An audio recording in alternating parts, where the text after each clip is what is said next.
Hey everyone, welcome to another episode of Three Cups and a Dash of Spirituality. Today we're going to talk about premonitions. Get ready, play the music.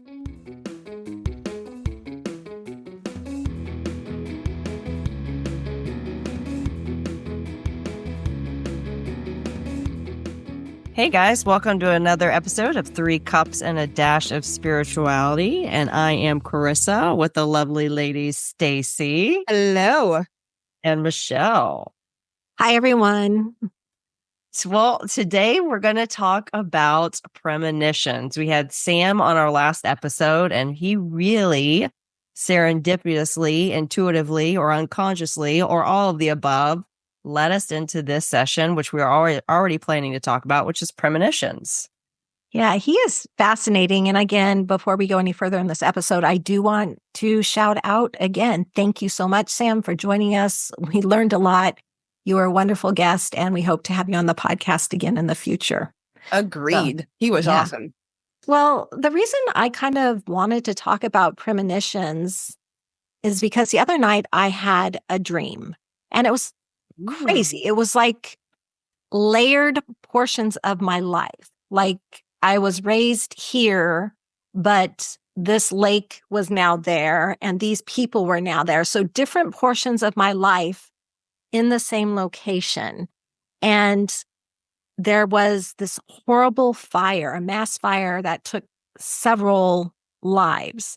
And the whole purpose of it, and I know I'm not explaining it very well because it's spotty in my mind too, but the whole message behind it was, even though we knew the fire was going to happen, it was beyond our control as a premonition to stop.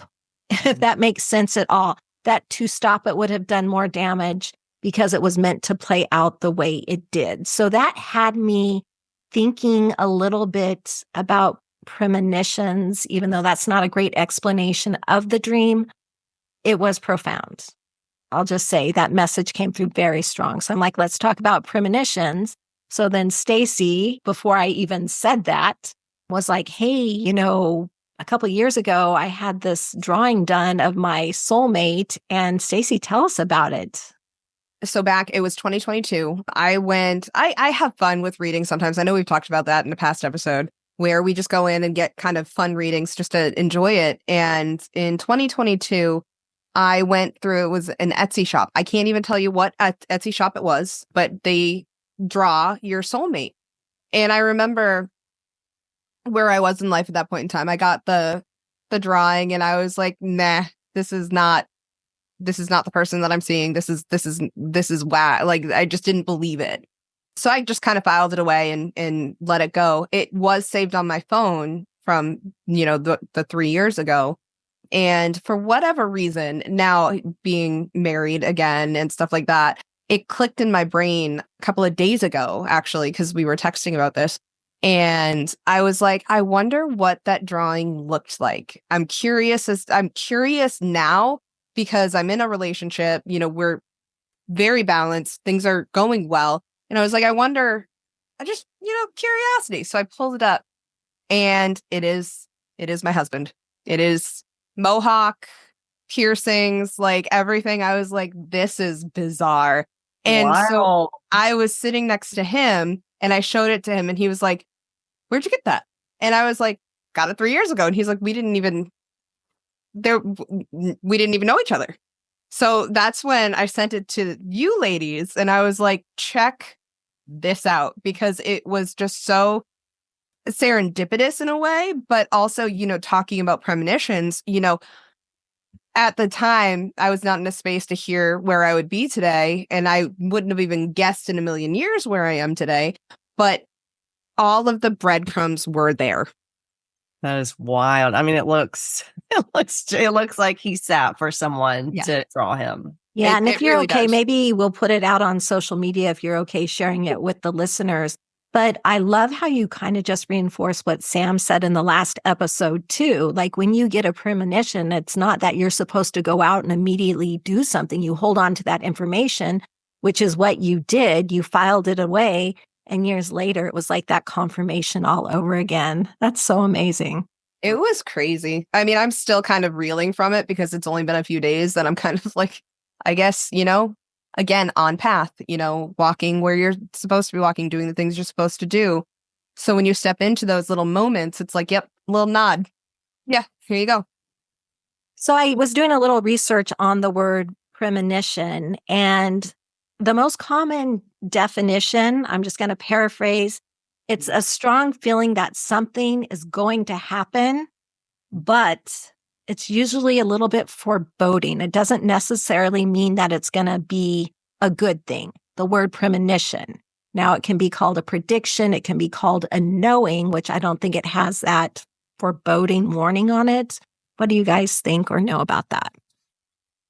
Foreboding, you mean like a harmful negative? Like a more negative connotation. Okay. Usually something, it doesn't have to be, but all the definitions I saw did say it's That's usually interesting. I know. I thought it was interesting too, because I never thought of it that way until No. the dictionary told me I needed to. No. I could be into the dictionary. So I think it could be positive or negative. Your premonition can be. And sometimes one just popped up for me, but sometimes you can act on something, having an unconscious premonition, like something happened recently. And I'm like, whoa, why did I do that? And then it come to fruition, like something, was more. Now I could see where I'm coming from. But it was not an image. It wasn't a knowing. It was just an act, an out of character act. Right. Because I sat with it for a while and I was like, well, how would you get a premonition? I've had a few. So how have I gotten them? I've gotten them visually, and I've got just that knowing or that gut pull. How about you, Stacy? Have you experienced premonitions in different ways? In different ways, yeah. One of the examples that I had used even in the last episode is dreaming of the house that I drove by. Was it a premonition that I was going to see the house? Does that mean something bad is necessarily going to happen? Or is it just a, hey, you're again, the premonition that you're on path? Yeah. One of the things that Michelle, that you kind of clicked in my brain is, a lot of people talk about premonitions on those negative, like grand scheme things. And, I really liked what Sam had said, is that sometimes we see things because we just need to hold space. And it's not like you're going to be able to change it, because the example that you used initially too was something that had to happen, that may have not been deemed positive or good, but it had to happen because of whatever energies or whatever balance it created within the universe, because that's kind of all it comes down to is it's not necessarily good or bad. It's necessary for that equilibrium, as it were.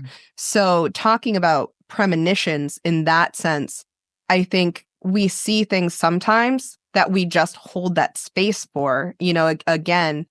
And it's not like you're going to get on 211 and call some other country saying, I think something's going to happen.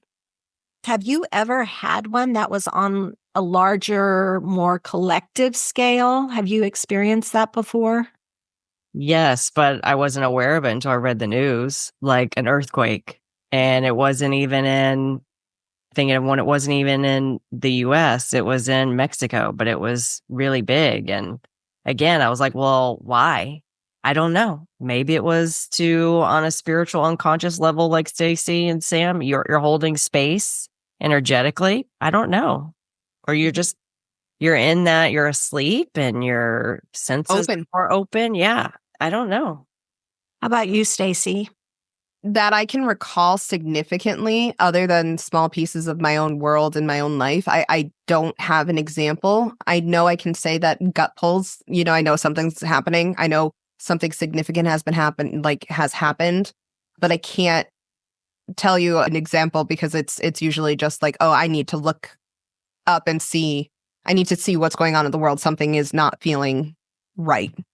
If that, I hopefully that makes sense. What about you? That makes a lot of sense. For me, and I don't really like to talk politics, so I don't tell many people this, but the night before the Capitol riots or early the morning of, I have these little boxes that appear, and they did. And they usually don't open up and show pictures, but on this particular morning or night, whatever, It did. And it was just flashes of scenes from Washington, D.C. over and over and over and over and over and over again. And I'm like, what's going on? I didn't know what it was. It didn't say specifically what was going to happen, but I knew something was going to happen. Didn't know a timeline, didn't know when. Again, couldn't call anyone and tell them about it because they probably think I was crazy and I didn't even know what I was telling them. Just something was going to happen sometime. Yeah. Like you can get something, you have no idea what it means. You can usually I go into thinking it's something that I need to work through or it's personal. It's some unconscious clutter. Right. But yeah. Yeah, I've had him on personal levels too. And I usually don't listen to that gut instinct or that knowing that I should not be doing something. And one of the biggest ones I can remember is Rob and I were traveling a lot and I had a 2-day opening and I really wanted to go to Disneyland in October to see like the villain parade and the villain fireworks because I guess they're different. And something in me said, don't do it. Do not do it. Yet I didn't listen and I went. I'm not going to go into the story, but we will never go to Disneyland again. But I told you about that dream in which the real message was, even if you have this information, you really can't do anything with it. And we've kind of talked about it's maybe we're just getting it to hold space. But do you think that really is a thing of like, if we mess with the timeline here, it changes everything moving forward? I mean, I've seen it in Back to the Future, the movie, but that was just a movie. Well, you're kind of talking about the butterfly effect, right? If you change something, if you have a premonition and you make a change for the future, is that going to change the future? I don't think so, personally. Oh, think about the big picture, right? Like all the people involved. Like, I don't know if I have that much power.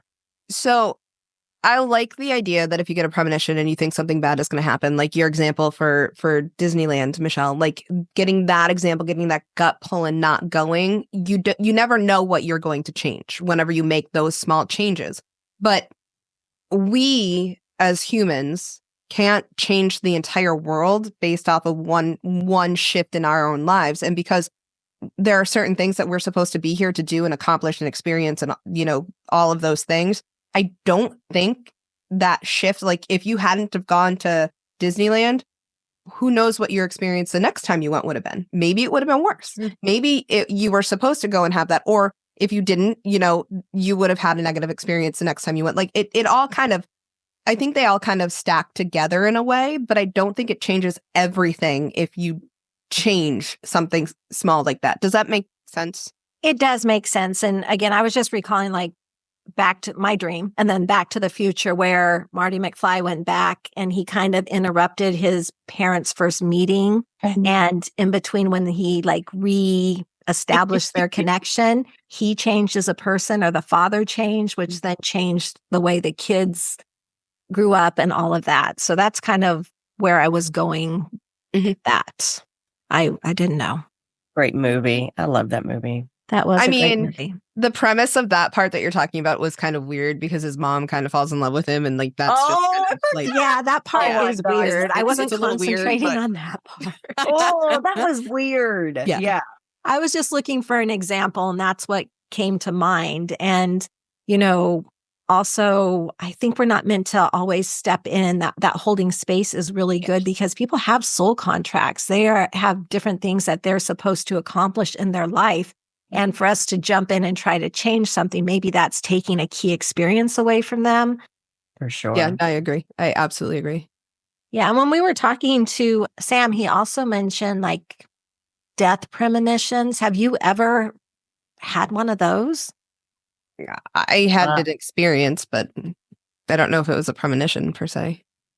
What about you, Carissa? Death? No. I don't know if I want one. And I'm not sure mine was, but kind of, again, it was kind of like that vagueness. I had gone to sleep and I had a dream about my pastor that we were at the grocery store and I saw him in the distance and I'm like, I need to go say hi to him and thank him for everything he's ever done for me. And then I looked at my watch. I'm like, no, don't have time right now, but I'll tell him next time.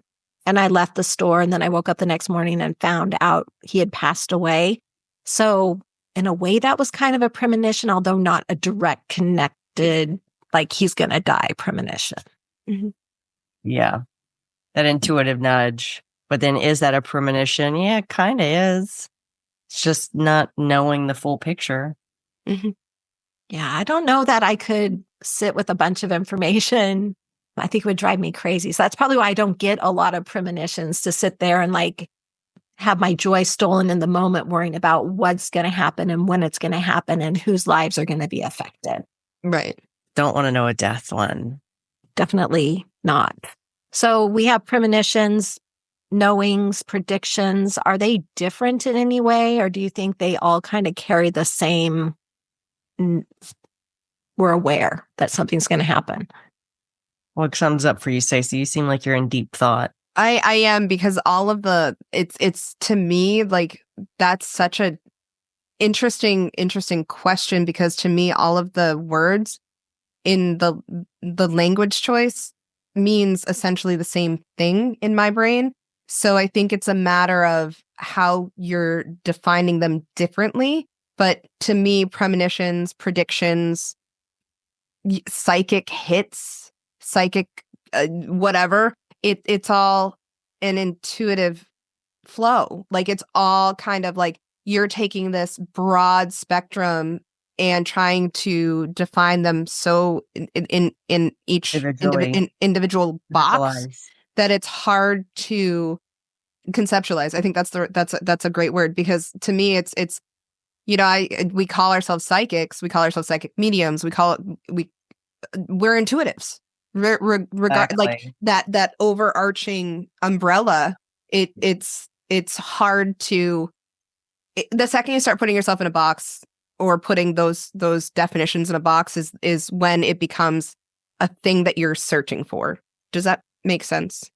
I love how you put that. That more than makes sense, because I mean, breaking premonitions down to the very basic, it is an intuitive hit. It's just an intuitive hit on that collective consciousness, Energy. that energy. So yeah, I don't like the foreboding. I never knew that. I didn't either. That really always thought shocked premonition was something you got information about something that was about to happen. Yeah. Let me ask you this. Have you ever changed travel plans or your personal plans based on like a fear of an accident or not feeling safe about the trip? Yeah, Stacy talked about one about the hiking where she turned around. Yes. Oh, yeah. Oh, yes. Yes. Mm-hmm. I knew I wasn't going to make it out if I kept going. I am a firm believer that a lot of times when we get stuck in traffic jams, or we get stuck behind that one person that's going, 20 miles under the speed limit, or, insert that mild inconvenience into your life that frustrates you to no end, there's a reason for that. And that to me is kind of a change of plans in a way, because maybe you would have been in a horrific accident if you had gotten somewhere 2 minutes earlier. You just don't know. So I'm going to say my answer to that question would be, yeah, it happens all the time. I just don't think we acknowledge it to the capacity that we can consciously say, yeah, I changed this because of this, And I love that. That makes a lot of sense to me also. Again, teaching me. I love these teachable moments. So when it comes to premonitions, and again, stepping in, holding space, it's always important for people to remember too that free will is in there. So just because you have a premonition that looks like this, it doesn't mean it'll play out like that, because everybody does have free will. Yeah, that's 100%. Yeah. That's probably stuff is so rare that you like, you know what? I'm not getting on that airplane ride. And then the airplane goes down. I think the majority of times is we get stuck in traffic, or we get pulled over for certain things and distracted, and they may not necessarily be big things. And I think it's rare to find out what we missed. I know. I love your example about the planes, because I remember at 9/11, there were several people that changed flights and had like random things happened where, was it a premonition, or was it, that divine intervention, whatever you want to call it. Those are viable examples that you can look at and have. But I think in everyday speaking, in everyday life, they're not as grandiose as that. It's, again, the example of getting stuck behind that person going 20 miles per hour under the speed limit. And maybe you didn't end up in a horrific car accident. Those mild inconveniences that piss us off to no end. Right. So the message behind all that is to give gratitude for those mild inconveniences. And I think we've talked about that in a previous episode. And that's an important reminder because we get so caught up in the hustle and bustle that to slow it down, there's a reason. I'm the first one that is sitting there trying so hard to just be like, thank you for going 20 under the speed limit. This is great. Don't speed up at all. And I'm clenching my teeth the entire time because I really need to get somewhere. And I'm like, oh, this is awesome. Yeah. I try to remind myself, everything in divine timing, Carissa. You can't control everything. You can't stress out. I just go, everything in divine timing. And I kind of breathe. But yes, traffic is my biggest. That's the one thing I hate is traffic. Yeah. Now, I am not the person to flip people off and get angry because Texas, we got guns and you don't want to do, they will chase you. I did once and I got followed. And I was 17, but beside the point. Carissa, a minute ago, you were talking about divine timing, and it feels like a really good time right now to ask you about your recent travels to Guatemala. Is there an experience that you've had there that you would like to share with the listeners before we close this episode out? We did have a shamanic ceremony with a shaman that was really cool. And what was also really cool is that they have their own astrology that I wasn't aware of. And yeah, he just told a little bit about how we are. And it was really interesting because with my daughter, she's like a sword. She cuts, like she'll give, and then she'll just cut people, cut things. And I'm like, dang, that is my daughter. It was interesting. But I thought it was beautiful, and it was clearing out 2024 and clearing out the energy. And it was really cool how he did the fire and the candles. My grandfather showed up with my grandmother and my aunt right behind him. They just kind of right when he said something about ancestors, they kind of ran right up.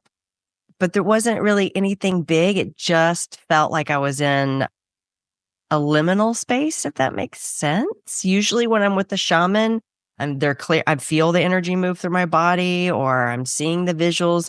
It's a very different experience. Does that make, how can I articulate that more? I think that was perfect. I completely understood what you were saying. Okay. My mind was very quiet. Yeah. Maybe that's exactly what you needed. Yeah. Definitely. And let me just ask you about one more connection, and that would be with your grandpa, your grandma, and your aunt coming through. You were also there with, I believe, your mom and your daughter. How was that, having that experience with the two of them there also? Are they open to this? Oh, my daughter wasn't feeling well, but she was there in spirit. So yeah, because my mom and I are both open to that kind of stuff. So it wasn't weird or uncomfortable. It just felt natural. That's so cool. That. To have that connection, and your daughter. My daughter would not. My daughter, because we got rained on, and then it got cold, and people were walking because it's in front of one of those big Mayan. What are they called? Somebody help my brain. Temple, the Mayan ruins or temple. Yes. And so that would have made her uncomfortable too. Well, I just getting ready to go internationally for a trip, and one of the excursions was shadow boxing, and one was meditating with the monks, which I think would be really, really cool. I've done that before. I love that. Yeah, I don't think anybody I'm with is going to want to do that. I don't know that I'm brave enough to venture out by myself. You have to go do it. It's history. It's history. I think it would be really cool. Yeah. But do you guys have anything else you want to share about premonitions or our conversation? I'm having a premonition that I'm going to go eat food. Oh, I'm actually just about to do that too. With that, Stacy, do you want to close this episode out? Absolutely. Stay classy. Stay sassy. and stay badassy. Until next time and every time. Bye, guys. Bye.